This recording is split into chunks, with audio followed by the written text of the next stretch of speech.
ये कहानी फ्यूचर की है जहाँ कूपर को दिखाया जाता है। कूपर नासा का एक्स पायलट होता है। अब वो अपनी फैमिली के साथ रहता है जिसमें उसके फादर और दो बच्चे मर्फ और टॉम होते हैं। कहानी बताया जाता है कि धरती अब रहने लायक नहीं बची है। यहाँ अब आर्मी भी खत्म हो चुकी है। यहाँ ज्यादातर लोग फार्मिंग का काम करते हैं और कूपर भी मक्के की खेती करता है। यहाँ खेतों में रेत के तूफान आते रहते हैं जिस कारण यहाँ खेतों की फसलें खराब होती रहती हैं, जिनमें से ज्यादातर फसलों का नामो निशान मिट चुका है। कूपर के घर में किताबों का एक कमरा होता है जिसमें से कई बार किताबें इधर उधर गिरती रहती हैं, मानो उनके जरिए कोई उनसे बात करने की कोशिश कर रहा हो। लेकिन इससे मर्फ डर जाती है। वो इसके बारे में कूपर को भी बताती है कि घर के उस कमरे में कोई भूत है। तो कूपर मर्फ को कहता है कि तुम्हें उस कमरे में जब भी कुछ अजीब लगे तो तुम उस चीज को ऑब्जर्व और रिकॉर्ड कर लिया करो। बाद में रेत के तूफान के कारण कूपर जब घर की ओर आ रहा होता है तो उसका ध्यान उसी कमरे की तरफ जाता है जिसमें किताबें अपने आप गिर रही होती हैं। वह कमरे की खिड़की खुली होने की वजह से फर्श पर रेत के कुछ पैटर्न्स में लाइंस बनी हुई होती हैं। बाद में कूपर इसको ध्यान से समझता है और एनालाइज करता है तो उसे पता चलता है कि असल में वो लाइंस एक बाइनरी कोड्स हैं और ये सब ग्रेविटी के कारण ऐसा हो रहा है, जिसका कोई इस्तेमाल कर उन्हें कुछ मैसेज देना चाहता है। कूपर इन बाइनरी कोड्स को डिकोड करता है। फिर उसे पता चलता है कि वो बाइनरी कोड असल में एक लोकेशन कोऑर्डिनेट होता है और उसको फॉलो करते हुए वो एक लोकेशन पर पहुंचता है। वो जगह एक नासा की अंडरग्राउंड लैब होती है। अब कूपर की मुलाकात वहाँ प्रोफेसर ब्रैंड से होती है जो कूपर को ये बताते हैं कि अब इंसानों को धरती को छोड़कर जाना होगा क्योंकि अब धरती इंसानों के रहने लायक नहीं बची है, क्योंकि धरती का वातावरण बिगड़ रहा है, पौधे मर रहे हैं, यहाँ खाने पीने के लिए भी रिसोर्सेस कम हो चुके हैं क्योंकि ब्लाइट के कारण ज्यादातर फसलों का नामो निशान मिट चुका है। ब्लाइट एक तरह का प्लेग है जो फसलों को बर्बाद करता है। इसी कारण 7 साल पहले गेहूं और फिर ओकरा की फसलें खत्म हो गई और अब मक्के की फसलें रही हैं जो वो भी जल्दी खत्म हो जाएगी। तो कूपर कहता है कि हम हमेशा की तरह कोई ना कोई रास्ता निकाल लेंगे, हमें खुद पर और इस धरती पर पूरा भरोसा है। तो प्रोफेसर ब्रैंड बोलते हैं कि हमें कितना भरोसा है खुद पर और इस धरती पर। वो कहते हैं कि अर्थ का एटमॉस्फेयर 80% नाइट्रोजन से बना हुआ है। हम नाइट्रोजन को सांस में लेते भी नहीं है। फसलों को बर्बाद करने वाला ब्लाइट तेजी से बढ़ रहा है और ये धरती के वातावरण को भी बर्बाद कर रहा है। ब्लाइट फसलों को ही बर्बाद नहीं करता बल्कि ये मैदानी इलाकों की घास को भी खत्म कर देता है, जिस कारण मिट्टी जमीन पर रुकती नहीं है और इसी वजह से यहाँ धूल के तूफान आते हैं जिससे सांस लेने में दिक्कत होती है। ये जैसे जैसे बढ़ेगा धरती पर ऑक्सीजन की मात्रा कम होगी और आखिर में लोग यहाँ भूख से नहीं ऑक्सीजन से मरेंगे। अब इंसानों को रहने के लिए एक नए प्लानेट की जरूरत है जो बिल्कुल धरती जैसा ही हो। अब कूपर प्रोफेसर ब्रैंड से पूछता है कि इंसानों को बचाने के लिए आपने क्या प्लान बनाया है, क्योंकि धरती के करीब कोई ऐसा प्लैनेट नहीं है जो धरती जैसा हो और उस पर जीवन मौजूद हो और सबसे करीबी स्टार भी हजारों साल दूर है, तो उस तक पहुंचने के बारे में सोचना ही एकदम बेकार है। अब प्रोफेसर ब्रैंड उसे ये बताता है कि कोई विकसित सभ्यता है जो गुप्त रूप से मानव जाति की मदद कर रही है और ये जो कोई भी इसने 48 साल पहले सैटर्न ग्रह के पास ही एक वर्महोल बना दिया था जिसका इस्तेमाल कर हम काफी कम समय में एक यूनिवर्स से दूसरे यूनिवर्स यानी हम हमारी गैलेक्सी से किसी दूसरी गैलेक्सी में जा सकते हैं और वहाँ हम धरती जैसा ग्रह ढूंढ सकते हैं और वहाँ मानव जाति को बसाकर मानव जीवन को आगे बढ़ा सकते हैं। अब प्रोफेसर ब्रैंड कूपर को यह भी बताता है कि नासा ने पहले भी 13 अलग अलग एस्ट्रोनॉट्स को उस वर्महोल के अंदर एक मिशन के तहत भेजा था, जिनका मिशन ये था कि उन्हें उस वर्महोल के उस पार धरती जैसे ग्रह को ढूंढना है जो मानव जाति के रहने लायक भी हो और सबसे नजदीक भी हो। वे अपने साथ एक बीकन भी ले गए जिसके थ्रू नासा उनको ट्रैक कर सकती है और उन्हें वो बीकन तब ऑन करना है जब उन्हें कोई धरती जैसा ग्रह मिल जाए और वो सबसे नजदीक भी हो। और जबकि नासा उनसे वर्महोल के उस पार सीधा संपर्क नहीं कर सकती है तो एक बीकन ही होता है जिसके थ्रू वो उनके सिग्नल को ट्रैक कर सकते हैं जो उनको ये बताता है कि कौन सा ग्रह हैबिटेबल है और कौन सा अनहैबिटेबल। प्रोफेसर ब्रैंड ये भी बताता है कि नासा को उन एस्ट्रोनॉट्स के सिग्नल्स कई दशकों से आ रहे होते हैं, लेकिन अब 3 ही ऐसे बीकन हैं जिनसे लगातार सिग्नल्स आ रहे होते हैं और ये सिग्नल्स 3 ऐसे ग्रह से आ रहे होते हैं जो गारगेंटुआ नाम के एक ब्लैक होल के पास मौजूद है। इस कारण अब एक नए मिशन पर काम चल रहा है जिसका नाम एंड्योरेंस होता है। इस मिशन के तहत एस्ट्रोनॉट्स को उन ग्रहों पर जाना होता है जहां से सिग्नल्स आ रहे होते हैं और वहां जाके उन ग्रहों को एनालाइज करना है और पता करना है कि कौन सा ग्रह मानव जाति के रहने लायक है। अगर उन्हें ऐसा ग्रह मिल जाता है जहां मानव जाति को बसाया जा सकता है तो ऐसे में मानव जाति को बचाने के लिए नासा के पास 2 प्लान है, जिसमें प्लान ए प्रोफेसर ब्रैंड एक ऐसे इक्वेशन पर काम कर रहे होते हैं जो अगर सॉल्व हो गया तो 5th डायमेंशन फिजिक्स और ग्रेविटी का इस्तेमाल कर एक बड़े स्पेस स्टेशन में धरती के लोगों को स्पेस में भेज दिया जाएगा। और ये लोग जहाँ पर ये सब बात कर रहे होते हैं, दरअसल ये कोई नासा की लैब नहीं होती है, ये एक वही बड़ा स्पेस स्टेशन होता है जिसके बारे में प्रोफेसर ब्रैंड बात कर रहे होते हैं। और जब तक एंड्योरेंस ग्रुप अपने मिशन पर होगा तब तक प्रोफेसर ब्रैंड अपने इक्वेशन को सॉल्व करने की कोशिश करेंगे। प्लान बी, अगर एंड्योरेंस ग्रुप किसी हैबिटेबल प्लैनेट को ढूंढने में ज्यादा समय लगाता है या प्रोफेसर ब्रैंड अपने इक्वेशन को सॉल्व नहीं कर पाते हैं तो मानव जाति को बचाने के लिए एंड्योरेंस ग्रुप अपने साथ दुनिया के अलग अलग लोगों के डीएनए के काफी मात्रा में एम्ब्रायो को अपने साथ ले जाएगा। वहां जाके उन्हें इन एम्ब्रायो को रेस करना है। उसके बाद फर्स्ट जनरेशन से आगे आने वाली जनरेशन एक के बाद एक खुद ही रेस कर लेगी और ये प्रोसेस ऐसा ही चलता रहेगा जिससे वहाँ इंसानों की संख्या बढ़ती चली जाएगी। अब जब कूपर नासा का एक्स पायलट रह चुका है तो प्रोफेसर ब्रैंड उसे एंड्योरेंस का पायलट बनने को कहते हैं और कूपर मान भी जाता है, लेकिन इससे उसकी बेटी मर्फ कूपर से नाराज हो जाती है। अब वे सब इस मिशन पर निकल जाते हैं जहां से वर्महोल के थ्रू ट्रेवल कर दूसरी ओर गारकेंटुआ नाम के ब्लैक होल के पास पहुंच जाते हैं जिसके बाहरी ओर वे 3 ग्रह मौजूद हैं जहां से नासा को उनके बीकन्स के सिग्नल्स मिल रहे होते हैं। अब यहाँ पर टाइम डिलेशन का कंसेप्ट यूज किया गया है जिसमें ये बताया गया है कि ब्लैक होल के पास समय धीरे चलता है दूसरे ग्रहों की तुलना में। जैसे अगर किसी ब्लैक होल के पास कोई ग्रह है तो उस ग्रह पर बिताया गया 1 घंटा ब्लैक होल से दूर किसी दूसरे ग्रह पर बिताए गए कई सालों के बराबर होगा। अब ये लोग ब्लैक होल के पास बने एक ग्रह पर जाते हैं जिसका नाम मिलर होता है और इस ग्रह पर बिताया गया 1 घंटा धरती पर बिताए 7 साल के बराबर होगा। कूपर इस ग्रह पर ज्यादा समय नहीं बिताना चाहता है क्योंकि वो चाहता है कि जब वो धरती पर वापस जाए तो वो अपने बच्चों को सही सलामत देखें, क्योंकि उसका वहाँ बिताया गया 1 घंटा धरती पर उसके बच्चों के 7 साल के बराबर होगा।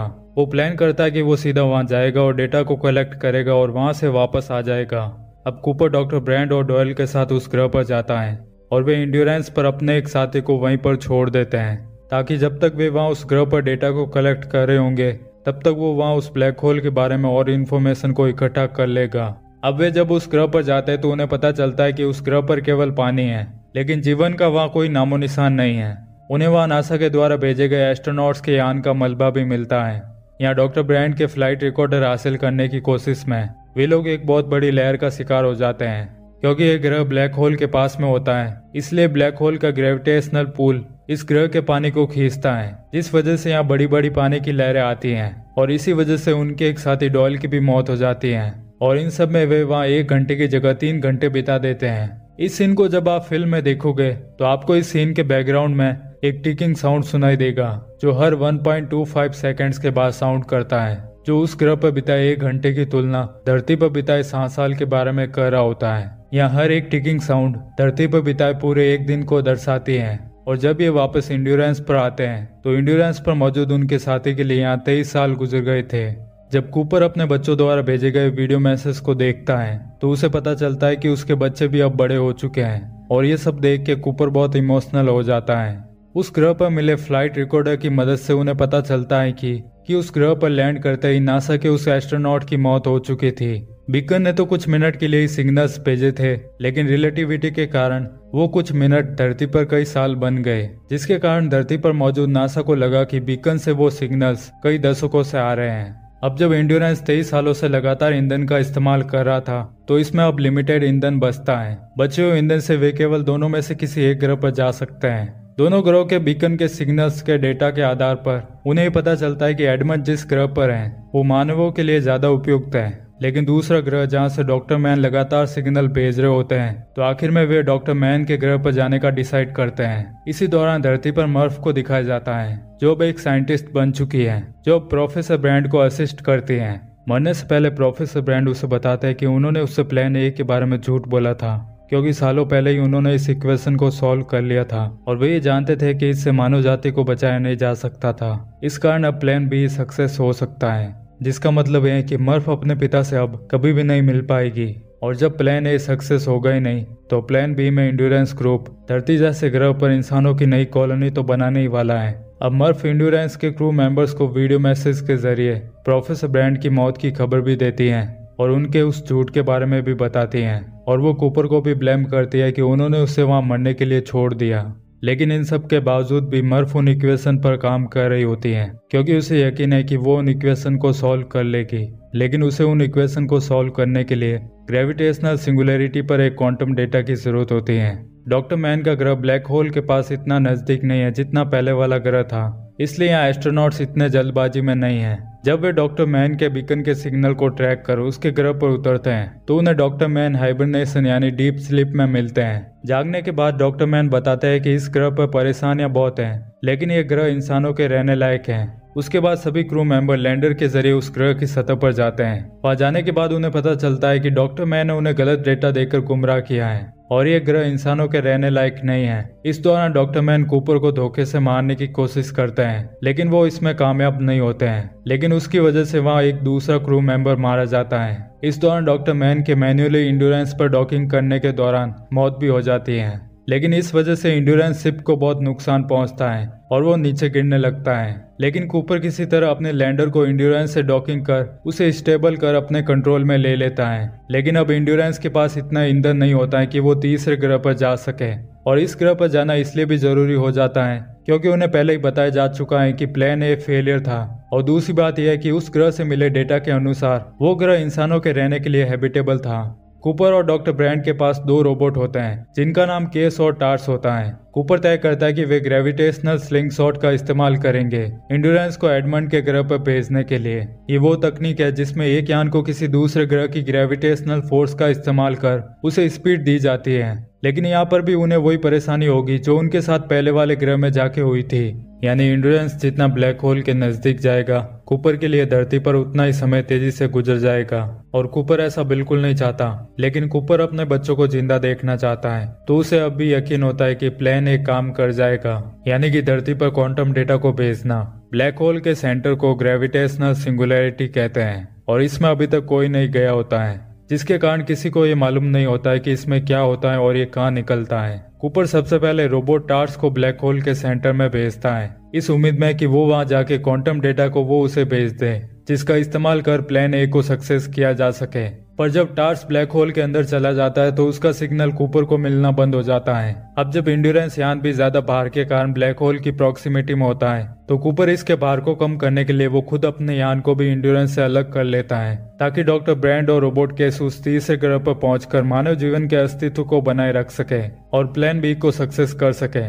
अपने यान को इंड्योरेंस से अलग करने के बाद कूपर खुद भी ब्लैक होल की स्ट्रॉन्ग ग्रेविटी फोर्स के कारण वो उसके सेंटर में खिंचता चला जाता है। अब कूपर को लगने लगता है कि वो अब मरने वाला है, लेकिन वो मरने के बजाय क्यूब के शेप वाले ट्रेजरेक्ट में पहुंच जाता है। इस ट्रेजरेक्ट में वो उसके घर में मौजूद किताबों वाले कमरे को देखता है जिसके बारे में मर्फ उसे हर बार बताती थी कि उस कमरे में कोई भूत है। इस ट्रेजरेक्ट में कूपर समय में आगे व पीछे भी देख सकता है, यानी कि इस ट्रेजरेक्ट में टाइम भी एक फिजिकल डायमेंशन है जिसमें आप आगे और पीछे बिल्कुल उसी तरह देख सकते हैं जैसा कि आप स्पेस में करते हैं। ट्रेजरेक्ट को ध्यान से समझने के बाद कूपर अपनी बेटी को पास्ट में मैसेज देने की कोशिश करता है कि वो उसे जाने से रोक ले। वो काफी कोशिश करता है लेकिन वो उसे अपना मैसेज नहीं दे पाता है। उसके बाद कूपर को ध्यान आता है कि ग्रेविटी एक ऐसा फोर्स है जो समय में अलग अलग डायमेंशन में जा सकता है, इसलिए वो ग्रेविटी का इस्तेमाल कर मर्फ को उसे जाने से रोकने का मैसेज देता है, जिसे मर्फ अपनी नोटबुक में स्टे लिखकर नोट भी कर लेती है।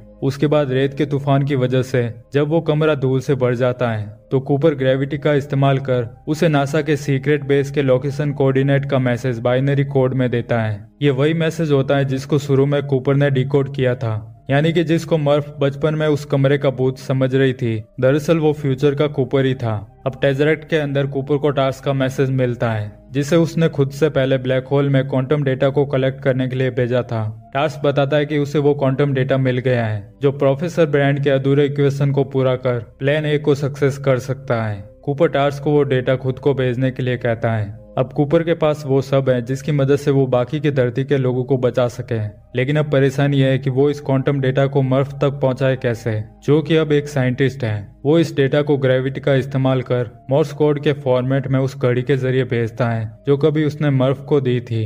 मोर्स कोड एक मेथड है टेक्स्ट इन्फॉर्मेशन देने का जिसमें ऑन ऑफ टोन्स, लाइट्स या क्लिक्स का इस्तेमाल किया जाता है, जो कि अब कूपर भी कर रहा होता है और सामने वाला इसके पैटर्न को देखकर स्किल ऑब्जर्व कर मैसेज को डिकोड कर लेता है। और जब मर्फ कमरे में रखी उस घड़ी को देखती है तो वो घड़ी की टिकिंग साउंड को देखकर ये समझ आती है कि ये मोर्स कोड है जिसको उसके पिता ने भेजा है। वो उसे डिकोड कर पूरा क्वांटम डेटा समझ लेती है जिसके बाद प्रोफेसर ब्रैंड का अधूरा इक्वेशन पूरा हो जाता है। इसके बाद साइंटिस्ट ग्रेविटी का इस्तेमाल कर धरती के लोगों को स्पेस में एक लार्ज स्पेस स्टेशन में शिफ्ट कर देते हैं। अब कूपर जैसे ही मर्फ को वो क्वांटम डेटा भेज देता है तो वो टेजरैक्ट अपने आप ही गायब हो जाता है। अब जब टेजरैक्ट ब्लैक होल के सेंटर में था, वहाँ समय के गुजरने की गति ज्यादा धीमी थी, यानी कि कूपर का टेजरैक्ट में बिताया गया 1 मिनट भी धरती पर उसकी बेटी मर्फ के 50 से ज्यादा सालों के बराबर था। टेजरैक्ट से बाहर निकलने के बाद एस्ट्रोनॉट्स कूपर को किसी तरह ढूंढ लेते हैं और जब उसकी आंख खुलती है तो वो खुद को एक लार्ज स्पेस स्टेशन में पाता है। वो देखता है कि इंसानों ने उस स्पेस स्टेशन पर ग्रेविटी को पूरी तरह मास्टर कर लिया है, जिसके कारण अब वहाँ के लोग बिना किसी परेशानी के रह रहे होते हैं। उस स्पेस स्टेशन का नाम होता है कूपर स्टेशन, जो कि उसकी बेटी के नाम पर रखा गया था। और अब जब वो अपनी बेटी से मिलने जाता है तो वो देखता है कि उसकी बेटी मर्फ अब बूढ़ी हो चुकी है, जबकि उसकी उम्र में कुछ ही सालों का अंतर आया है। उसकी बेटी उसे बताती है कि उस दुनिया में कूपर के लिए अब कुछ नहीं बचा है, क्योंकि अब उसका कोई परिवार अब वहाँ नहीं रहता। इसके बाद कूपर उस ग्रह की ओर निकल जाता है जिस ग्रह पर उसने प्रोफेसर ब्रैंड की बेटी एमिलिया को, यानी कि डॉक्टर ब्रैंड को इंड्योरेंस यान के जरिए भेजा था। अब फिल्म की एंडिंग में यह दिखाया जाता है कि प्रोफेसर ब्रैंड की बेटी एमिलिया, यानी कि डॉक्टर ब्रैंड, उस ग्रह पर बिना किसी परेशानी के पहुंच जाती है और अब उसका अगला प्लान ये होता है कि उसे वहाँ मानव जीवन को बढ़ाना होता है। अब कूपर उसे मिल पाता है कि नहीं, ये फिल्म में नहीं दिखाया गया है। फिल्म यहीं पर खत्म हो जाती है।